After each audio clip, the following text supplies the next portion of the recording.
My name is Ava. I'm 22, fresh out of college, and I've never really been the type to get involved in family drama. I keep my head down, help where I can, and stay close to the people who love me. But lately, it's been harder to avoid the mess. Because no matter how much you try to stay out of it, some people just pull you into the storm, and in my case, that storm had a name. Karen. Yes. Her real name. My dad met her 2 years after Mom passed away. I was 16 when she died. Cancer. The long, quiet kind that eats someone slowly, making you watch them fade one piece at a time. Mom was brave. She held my hand even when her own hands were too weak to hold a cup of water. I promised her I'd take care of Grandma Lily, her mom. And I have. Every weekend. Every birthday. Every moment I could. But when Dad met Karen, it felt like our whole world flipped upside down. Karen had this permanent smirk, like she knew something the rest of us didn't. She worked in event planning, which basically meant she made other people miserable with overpriced table decorations and bossy group emails. She had a teenage daughter named Madison who made it her job to let everyone know that I was too plain and trying too hard anytime I wore anything other than a hoodie. Charming, right? The first time Karen met Grandma Lily, she looked her up and down and said, "Oh, I thought she'd be different." Different how? Alive? Still, I tried. I smiled. I invited her to dinners. I even helped her design a spring-themed birthday party for Madison, complete with a fake grass runway for selfies. But nothing I did was enough. It was like kindness made her itch. Things only got worse when Grandma Lily's health started slipping. She had congestive heart failure, and the doctors said she didn't have much time. That woman raised me. She sang to me when I was scared of the dark. She told me stories about how she used to sneak out to dance halls with my grandpa and how they'd swing till sunrise. So, I decided I wanted her to see something beautiful before she left. I was going to get married. Not in the desperate college girl looking for a husband kind of way. My boyfriend, Noah, had been with me since sophomore year. Kind, funny, with those sleepy blue eyes and calloused hands from working part-time as a mechanic. We had talked about marriage before, but when Grandma Lily got her diagnosis, I asked him if he'd mind moving it up. He didn't even blink. "She raised you, Ava. If this gives her peace, let's do it." We planned something small. Backyard. Close friends. Fairy lights. Everything she loved. I wanted her to see me walk down the aisle, even if it was with a cane in her hand and an oxygen tank at her side. She cried when I told her. Karen rolled her eyes. Rushing into a wedding? Cute. I could handle the eye rolls. I could even handle her trying to convince my dad that I was being manipulative for sympathy points. But I didn't expect her to do what she did next. And no matter how many times I replay it in my head, I still can't believe she went that far. Because Karen, my entitled, cold-as-ice stepmother, showed up at my wedding in a full-length, blinding white designer gown. She did it to spite my dying grandmother. But before we get to that, let me take you back to how it all began. It was a Thursday morning when the idea really started to come together. I was sitting next to Grandma Lily on the old porch swing, the air thick with spring, and the smell of her favorite jasmine candle burning beside us. She had just come back from another rough hospital visit, her chest rising and falling slow like it took effort. "Don't you go puttin' your life on hold for me," she said, patting my hand with those paper-thin fingers. "I'm not. I want this, Grandma." "You want it now, 'cause of me." "No," I said, blinking back tears. "I want you to see it." She smiled, all soft and crooked. "Well then, let's do it right." So that's what we did. In the weeks that followed, our little backyard wedding started coming together. Noah's dad offered to set up the sound system. My best friend Mia found a vintage wedding dress in a thrift store that fit like it was made for me. We got a permit to use the local park garden for photos. Everything was falling into place. Even Dad seemed to be softening. He offered to walk me down the aisle and bring Grandma in a wheelchair if she was too tired to walk. But Karen wasn't having it. First, she complained about the date. April? Really? That's allergy season. Then she grumbled about the guest list. No open bar? So, lemonade and sadness. And then she insisted that Madison be included in the bridal party. "You are sisters now," she said with that plastic smile. Wouldn't want her to feel left out. Madison hadn't said a word to me in months except to ask if I'd ever considered teeth whitening. But I said yes anyway. I was trying. Really trying. Then came the issue of the dress code. I sent out soft peach invitations with a gentle line written in gold leaf. "Please avoid wearing white so the bride can shine." Simple, right? Everyone agreed. Everyone except Karen. 1 week before the wedding, she cornered me in the kitchen, holding a garment bag like it was a trophy. "I just picked up the most stunning dress for the big day," she purred. "Italian silk. Creamy white. Totally tasteful. It'll photograph gorgeously next to the flowers." I nearly choked on my coffee. "Wait, you're wearing white?" "It's not your kind of white," she said with a wave. "It's more sophisticated. Besides, I never got a real wedding. Consider it a symbolic gesture." I stared at her, mouth open, but she just walked away. I told Dad. He said, "I'll talk to her." But I don't think he ever did. The day before the wedding, Grandma Lily had a really bad coughing fit. She almost didn't come, but when I begged, she held my hand and said, "For you, baby girl, I'll make it." We all went to bed nervous, excited, terrified. And then the morning came. I was getting my makeup done in the tiny guest bedroom, my dress hanging on the closet door, when Mia came bursting in, out of breath. "Ava." "What?" "She's here." "Okay." "She's wearing white. Like, full-on white." And that's when everything started to spiral. Because when I stepped outside to see for myself, what I saw made my stomach twist into a knot. Karen stood at the edge of the garden, hands on her hips, laughing like she'd just won something. The sun hit her dress like it had been waiting for this moment, pure, shining white silk with crystals stitched into the bodice.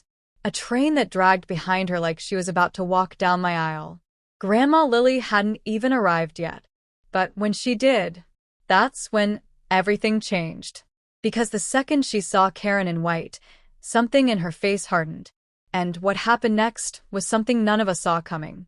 Grandma Lily's car pulled up slowly along the curb, the kind of slow that makes your heart squeeze because you're not sure if it's the end of the road or just a pause.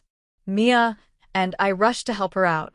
Her oxygen tank sat beside her like a tired companion, and her cardigan, lavender with tiny embroidered daisies, hung loosely on her frame. She smiled up at me, her lips trembling with effort. "Do I look good enough to be the grandmother of the bride?" "You look like royalty," I whispered, kissing her cheek.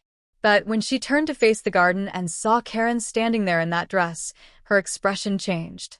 Not sadness. Not confusion. It was something much colder. Steel hard, like someone who'd seen too much and had finally had enough. "She didn't," Grandma Lily murmured. "She did," Mia muttered beside me, arms folded. Karen turned, beaming, and strutted toward us like she was on a runway in Milan. The white silk shimmered with every step. And that train, God, it looked longer than mine. "Oh, Lily," she chirped, "I hope you're feeling well today. It's such a special day for our family." She emphasized our like she'd earned it. Grandma Lily didn't say anything at first, just stared. Then, in a voice that carried more weight than her frail body ever could, she said, "You're not family." Karen's smile faltered. "Excuse me?" "You're a parasite," Grandma said, her breath rattling. "But even a parasite should know not to wear white to another woman's wedding." Gasps rippled across the guests. People were arriving, whispering, staring.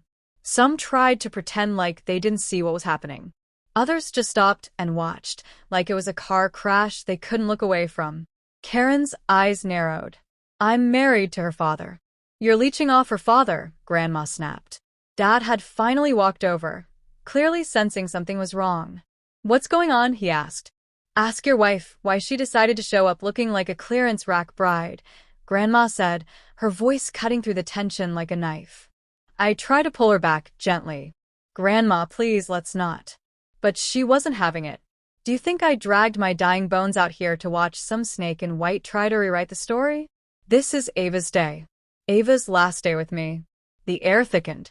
My dad's mouth opened and closed like he wasn't sure who to defend.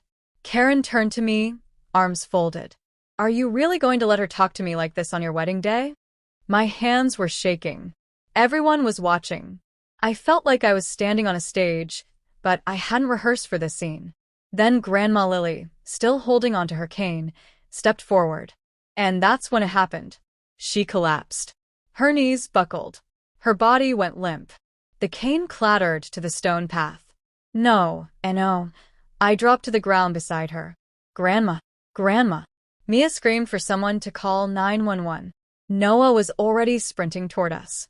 Karen froze, her perfect white dress glowing like a ghost in the sunlight. Time slowed. I held Grandma's hand in mine, shaking as her lips parted. Don't let her. Take this from you, she whispered, her voice barely a breath.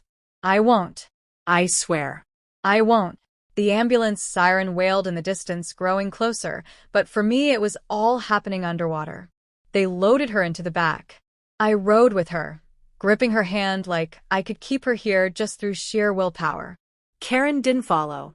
She stood by the lemonade table, dabbing the corners of her eyes with a monogram tissue, like she was the one suffering.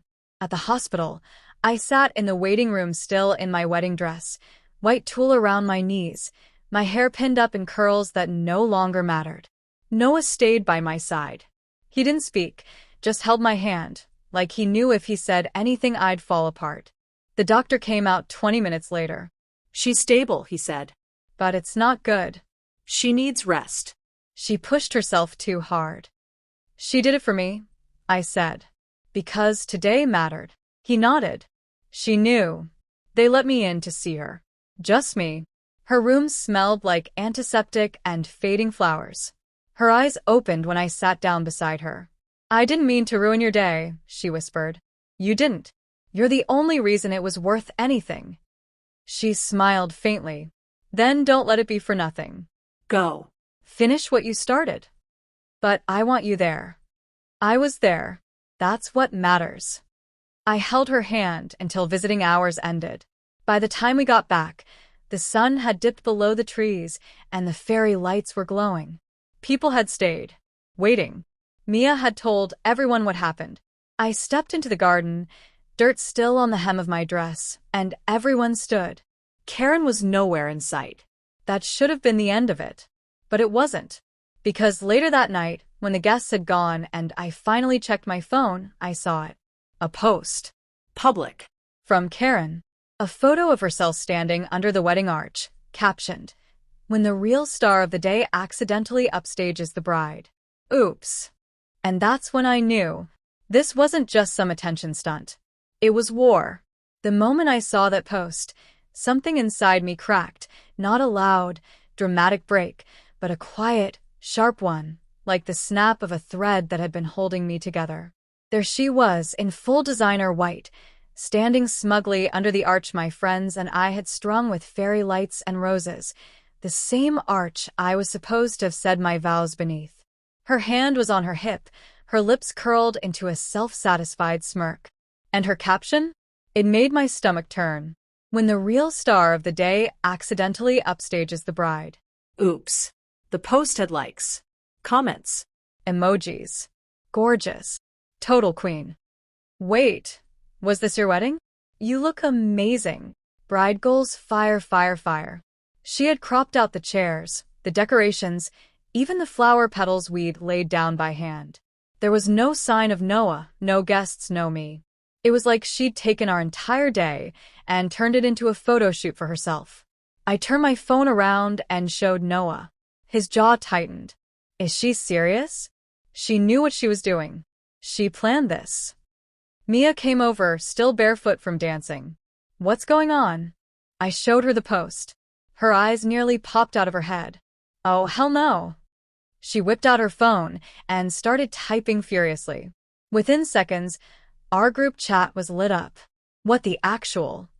Karen's about to get exposed. Tell me I can throw cake at her next time I see her. I felt dizzy. Angry. Exhausted. And underneath all of it sad. Sad that this was what the day had become.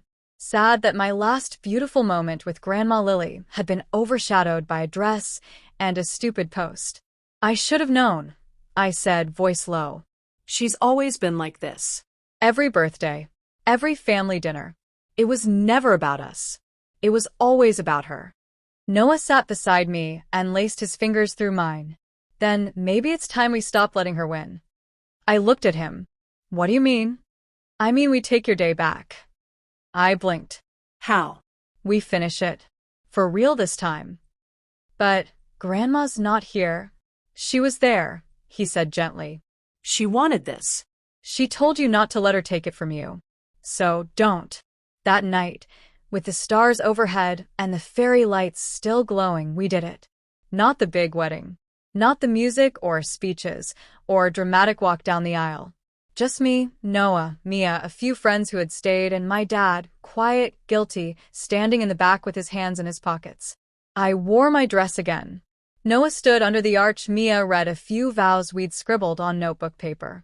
And when we kissed, it wasn't a big fairy tale moment. It was better. It was real. Later, after the guests had left and Noah and I were sitting alone on the porch, I scrolled through Karen's post again. But this time, I noticed something different. The comments had changed. A few people had started asking questions. Wait, weren't you the stepmom? Isn't that her wedding? Kinda weird to wear white to someone else's wedding though.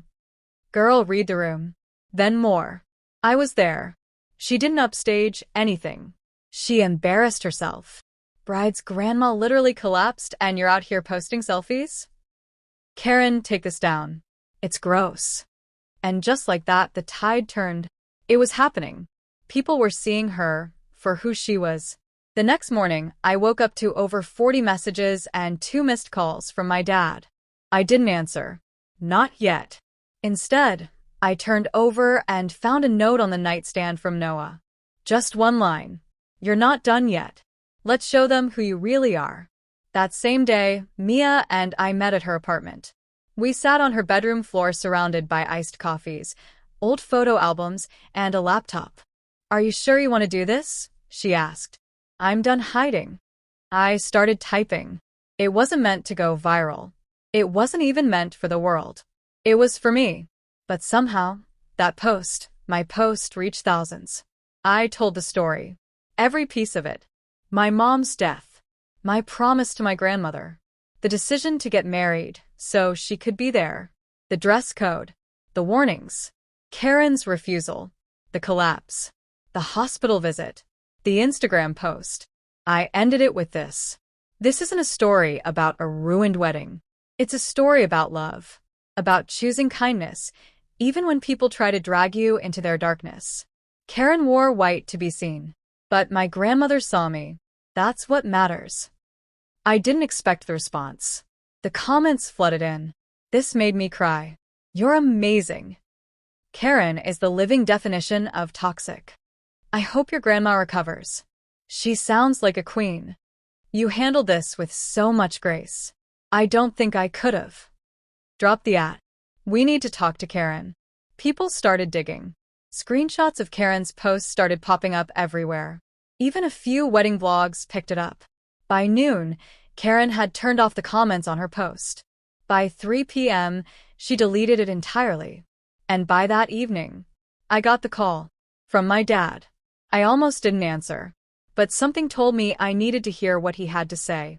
When I picked up, his voice was small. Ava, I'm so sorry. There was silence. I didn't know I thought she'd listen to me. She never does. I should have done more. I should have stopped her. Yes. You should have. More silence. She's not happy about the post. I'm not happy about her trying to hijack my wedding, I said. She made Grandma collapse, Dad. I know. Do you? He sighed. She's furious. Says she was targeted online. That it's harassment. She targeted a dying woman. I know. She mocked me. In front of everyone. And then she posted about it like she was proud. There was a long pause on the other end. Then he said something that made my heart freeze. She wants to meet all of us. She says she wants to make things right. I stood there, Phone pressed to my ear, not breathing. Make things right? Karen? What's the catch? She said, she has something to show us. The words rang in my ears. I didn't know what she meant. I didn't trust her. But I knew one thing for sure. This wasn't over. Not even close. Because Karen wasn't the kind of person to back down quietly. And what she had planned next would shake our family to its core. I didn't sleep that night. I lay in bed with my eyes open, staring at the ceiling fan spinning slow and steady like it had nothing to worry about. My mind, on the other hand, was spiraling. Over and over, I replayed my dad's words. She has something to show us. No one says that and means something good. Especially not Karen. This was the woman who accidentally threw out my mom's old journals during a spring cleaning spree, then acted confused when I cried about it. I wanted to ignore her.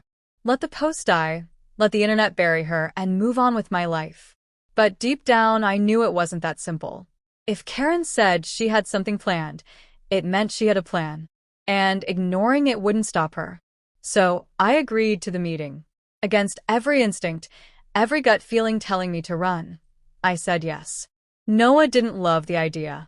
You sure about this? No, I admitted. But I need to know what she's up to. He offered to come. I said no. This is family business. You don't need to see her fake tears and $5 apologies. Mia, on the other hand, demanded a full debriefing afterward. If she tries anything, she warned, I swear I will find her house and reverse Santa down her chimney with a taser. I smiled. Noted. The meeting was set for Sunday at 3 p.m. My dad's house. Neutral ground, according to him. When I pulled up to the curb, I could already feel the tension tightening in my chest. I hadn't been back since the wedding. The garden lights were still up. The flowers were dying now, petals scattered across the grass like confetti that had overstayed its welcome. I stepped out of the car, adjusting the strap on my shoulder bag like armor.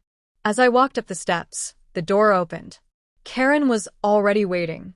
Her makeup was perfect, too perfect. The kind of flawless contour and red lipstick that screamed, look at me, I'm fine. Her eyes, though, flicked to mine and narrowed just a bit. She gave a smile that didn't reach her cheeks. Ava, she said, glad you could join us. My dad hovered awkwardly in the hallway behind her. He gave me a tight nod, guilt written all over his face. I stepped inside without replying and followed them into the living room. Madison was there, lounging on the couch like she'd been forced to attend a math class on a Saturday. She barely glanced at me. Let's get this over with, I said. Karen smoothed her skirt and sat down on the edge of the armchair like a news anchor about to break a scandal. I'll get straight to the point, she said. I've been thinking a lot about what happened at your wedding. Oh, before or after you posted about how you accidentally upstaged me? Her smile twitched. I was emotional. I didn't mean to cause harm. Wearing white to a wedding is harm. Wearing white when the bride's dying grandmother is trying to see her last moment of happiness? That's cruelty. Okay, she said sharply, her voice tightening. Let's not turn this into a witch hunt. I'm not turning it into anything. You did that all on your own. Dad raised his hands. Can we please just keep this civil? I turned to him. She publicly mocked our family. Karen stood, slowly. That's actually why I asked to meet today. Because I think we've all been operating with incomplete information. And then she walked to the bookshelf and pulled out a white folder. I tensed. What is that? Something I've been holding on to, she said. Something I thought might come in handy one day. She handed it to me. I opened it. Inside were photos. Photos of Grandma Lily. From years ago. But they weren't just old family pictures. They were documents. Letters. One in particular made my stomach drop. It was addressed to my mother. And it was signed by Grandma Lily. But the words, they weren't kind. You've made a mistake marrying him. You're not the kind of woman who builds a family. I worry about how your daughter will turn out. My hands went cold. What is this? Karen sat back down, triumphant. Those were passed to me by someone in the family. I didn't believe it at first either. But your grandmother wasn't exactly who you think she was. You expect me to believe what? That she hated my mom? I expect you to understand, she said, smug, that maybe I wasn't the villain in your little fairy tale. I stared at the page, my heart slamming in my chest. The handwriting was Grandma's.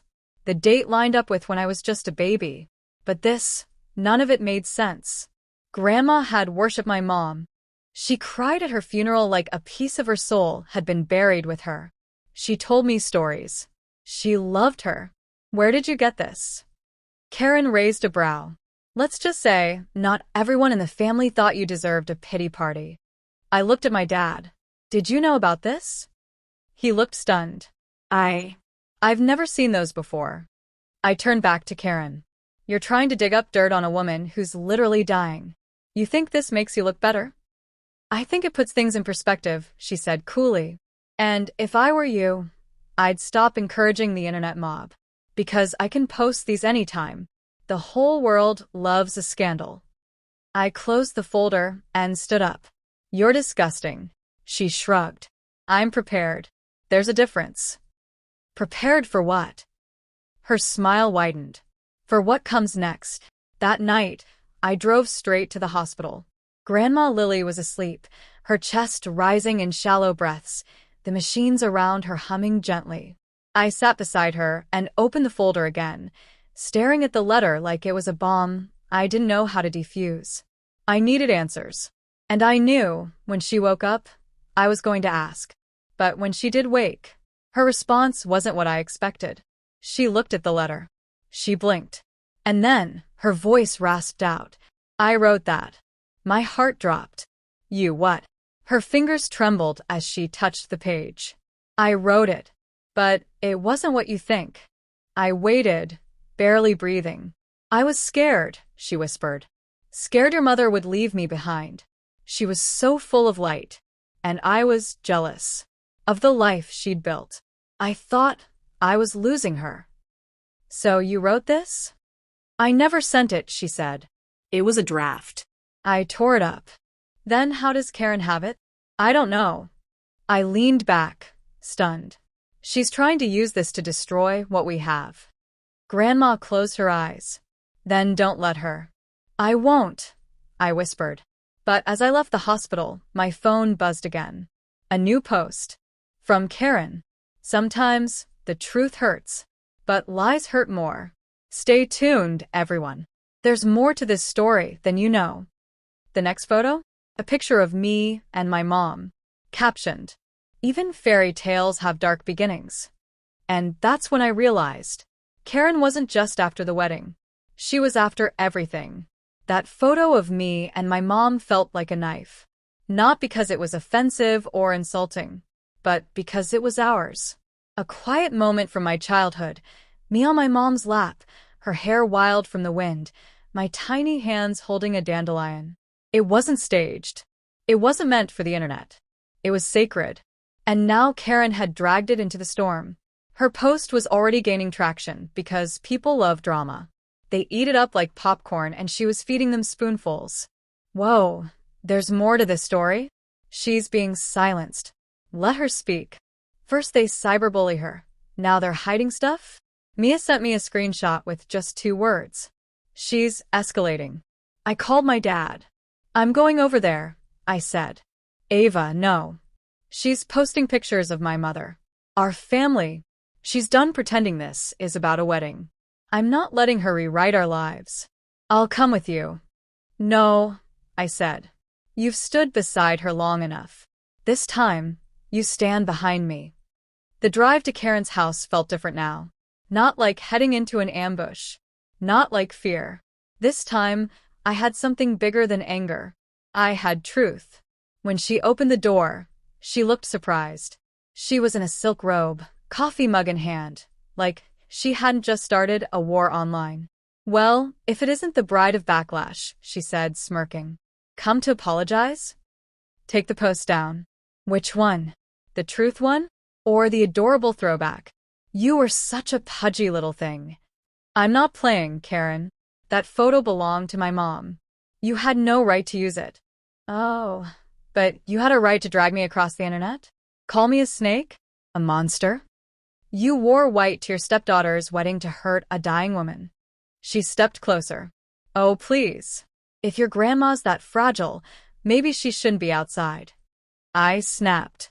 You think you're the villain in my story, but you're not. You're not that important. You're just loud. You're selfish and small, and the only reason people pay attention to you is because you never shut up.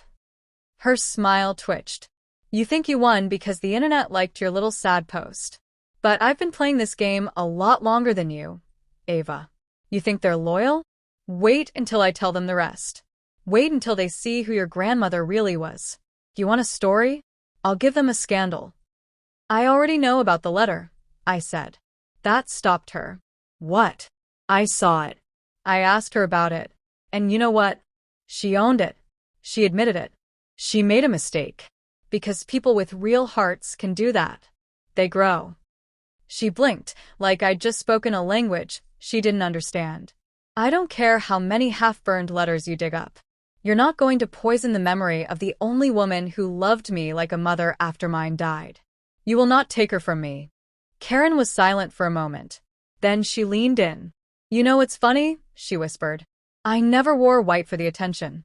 I wore it because I wanted your grandmother to know she never beat me. What are you talking about? She never liked me. From day one, she looked at me like I was dirt. Like I was trash for even daring to marry your father. I wore that dress, so the last thing she'd see was me, not you. Me. Looking like everything she hated. The words hit like a punch to the chest. That was her dying day, I said, choking. And you made it about you. She shrugged. People like me don't get respect. We take it. And that's when it happened. From the hallway behind her, a small voice called out, Mom, Madison. She stepped into the doorway in oversized sweats, holding her phone. Her eyes were red. I saw the post, she said. And the comments. Karen stiffened. Sweetie, go back to your room. You really did it, Madison said quietly. You did try to steal her wedding. Karen opened her mouth, but Madison shook her head. You told me everyone was being unfair. That Ava was dramatic. But they weren't. She looked at me. I'm sorry. Karen's face flushed. Madison. No, she snapped. I'm not going to be part of this anymore. You're always dragging people into your messes and calling it standing up for yourself. But this was ugly. You made fun of someone who's dying. And now you're using photos of her daughter to make yourself the victim? Madison looked like she was trembling, but her voice was steady. I left the house with my hands shaking, but my heart was light. Lighter than it had been in weeks. I didn't know if Karen would take the post down. I didn't know if she'd ever stop trying to spin the narrative. But I did know this. She had lost her audience. Even her own daughter could see through her now. Back at the hospital, Grandma Lily was asleep again. Peaceful. Like she was finally resting, not just recovering. I sat beside her and held her hand. I did it, I whispered. I stood up to her. Her eyes fluttered open, just a sliver. She smiled. That's my girl. She closed them again. Her hand squeezed mine. And in that moment I knew, even if she didn't make it much longer, even if I had to say goodbye tomorrow, she would leave knowing the truth had been protected. Her love. Our memories. Our story. Safe.